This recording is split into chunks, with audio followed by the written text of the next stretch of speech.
ఆనంద్ విషయంలో మిథున వేసిన ప్లాన్ వర్కౌట్ అవ్వడంతో మిథుననే దేవాకి థ్యాంక్స్ చెప్తుంది. నువ్వు ఈగోకి పోకుండా నా ప్లాన్కి సహకరించి ప్రమోదిని అక్కయ్యతో మాట్లాడి బావగారిని మార్చావు. ఇంతకు నీకు థ్యాంక్స్ చెప్పాలి కదా అన్నట్టు. ఇక ఇంట్లో అందరూ చాలా హ్యాపీగా ఉంటారు. ముఖ్యంగా ప్రమోదిని చాలా హ్యాపీగా ఉంటుంది. నా జీవితంలో నాకు ఊహ తెలిసినప్పటి నుంచి ఇంత ఆనందంగా నేను ఏ రోజు లేనండి అంటూ ఆనంద్తో మాట్లాడిన మాటలు నిజంగా చూసే వాళ్ళకి కన్నీళ్ళు తెప్పిస్తాయి.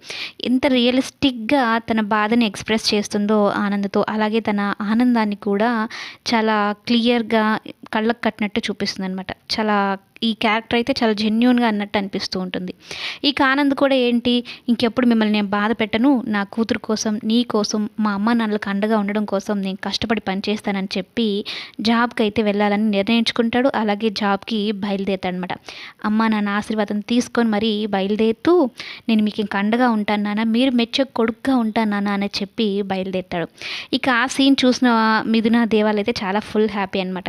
దీనికి అంతటికి కారణం మిథుననే కాబట్టి మిథునని పట్టుకొని అసలు ఇన్ని రోజులు నేను ఎంత బాధపడ్డానో, ఎంత నరకం అనుభవించానో అర్థం చేసుకున్నావు మిథున, నీ వలన ఇదంతా జరిగింది, నా ఆనందానికి సంతోషానికి కారణమయ్యావు, నిజంగా నువ్వు నాకు దేవుడిచ్చిన చెల్లెల్లాగా నా కోసమే ఈ ఇంటికి వచ్చినట్టుగా ఉన్న ఒక దేవతలాగా అన్నట్టు చెప్పడంతో శారదమ్మ మురిసిపోతూ ఉంటుందన్నమాట మిథునని పొగుడుతూ ఉంటే. ఒక సూర్యకాంతంకి తప్ప ఇంట్లో అందరికీ మిథున నచ్చేస్తుంది. ఒక్కొక్కరు మనసు దోచేసుకుంటుంది. ఇక దేవానే మనసు మార్చుకొని మిథునమ్మతో కలిసిపోతే చక్కగా బాగుంటుంది.